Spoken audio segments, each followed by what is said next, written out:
Le rôle du ferraillage est de renforcer le béton pour assurer la résistance du plancher.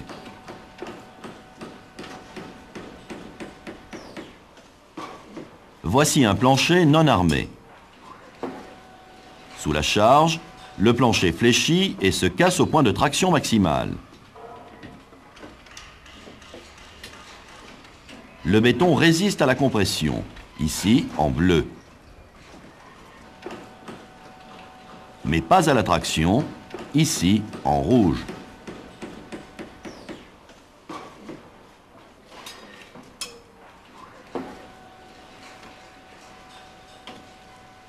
Les aciers renforcent les zones de traction.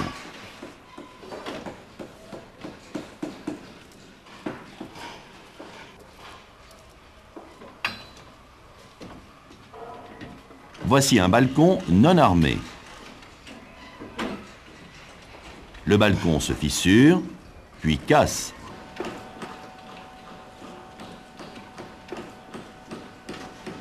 Des aciers placés dans la zone de traction maintiennent le balcon.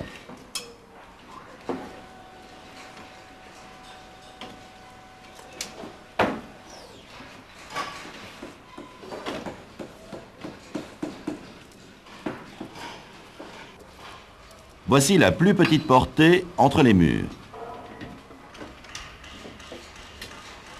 Les aciers porteurs sont généralement dans la plus petite longueur, entre deux appuis. Les aciers porteurs forment le premier lit inférieur. Ils travaillent à la traction. Les aciers de répartition sont placés perpendiculairement et forment le deuxième lit inférieur. Ces deux lits forment une nappe.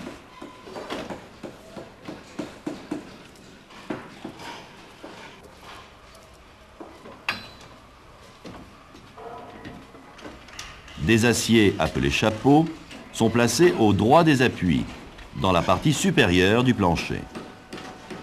Les chapeaux sont axés sur le mur porteur.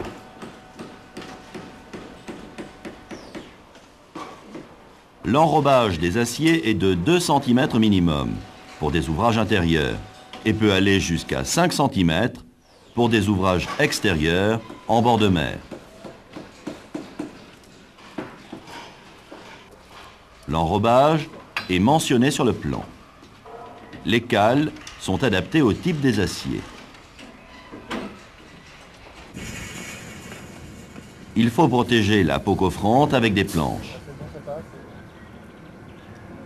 L'utilisation des crochets type Bono assure une manutention des treillis soudés en toute sécurité.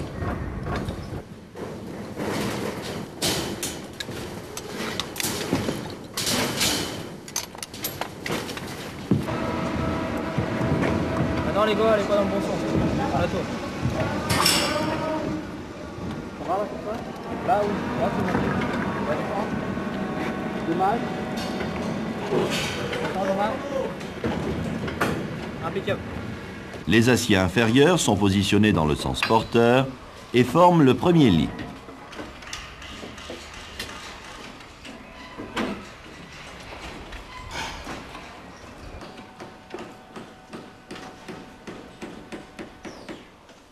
Ici, le recouvrement est de 2 mailles et demie.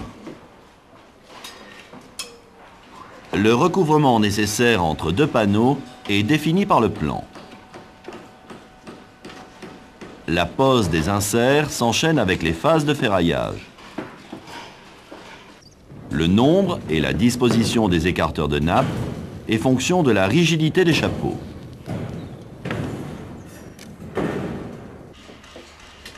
Voici un acier en chapeau. Il faut assurer la position des chapeaux dans la zone de traction.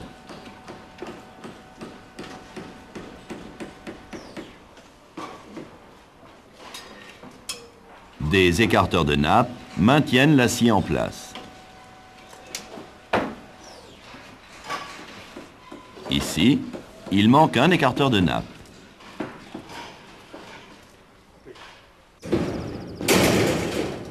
La nappe n'est plus à sa bonne position.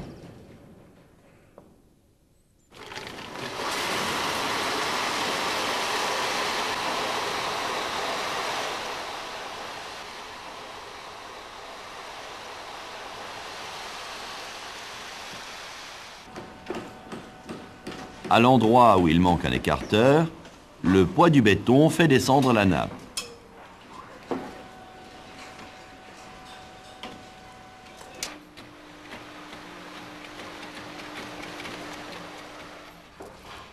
Ici, le plancher vient d'être coulé. Le chapeau repose uniquement sur le ferraillage du mur. Il n'y a pas d'écarteur de nappe. Le passage d'un ouvrier entraîne la déformation du chapeau.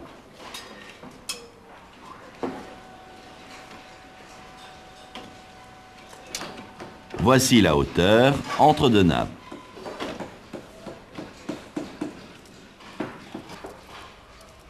Voici un plancher vu en coupe.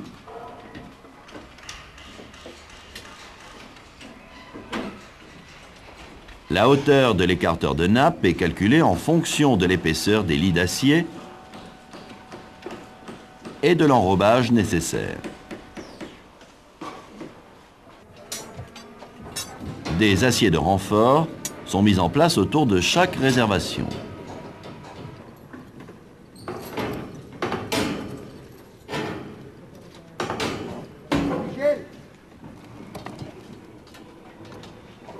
Il faut assurer la continuité des chaînages.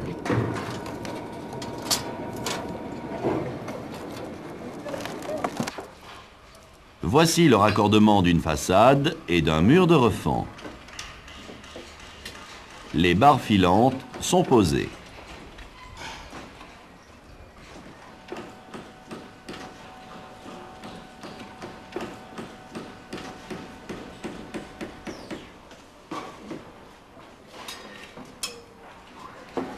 La continuité du chaînage est assurée par deux équerres.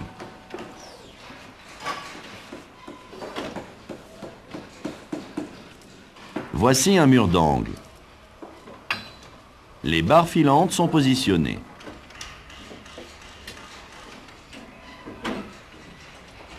La continuité du chaînage est assurée, ici par trois équerres.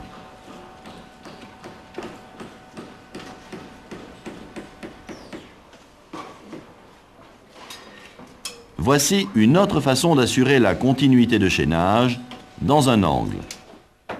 Chaque barre de chaînage est crossée.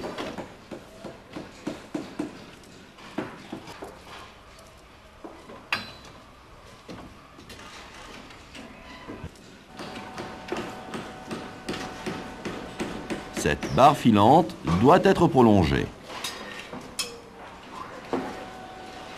En partie droite, la continuité du chaînage est assurée par un recouvrement.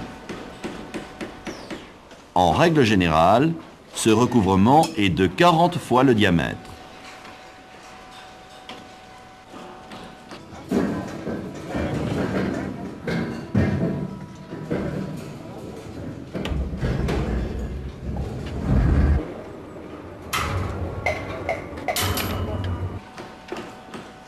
Toute chute d'acier ou de fil à ligature laissé sur le fond de coffrage provoquera l'apparition d'une tache de rouille sur le plafond.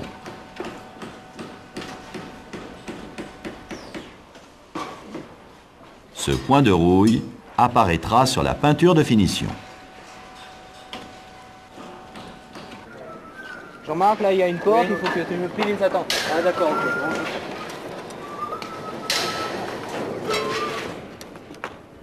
Le chef d'équipe contrôle le bon respect du plan. Une attention particulière est apportée à la bonne hauteur des chapeaux.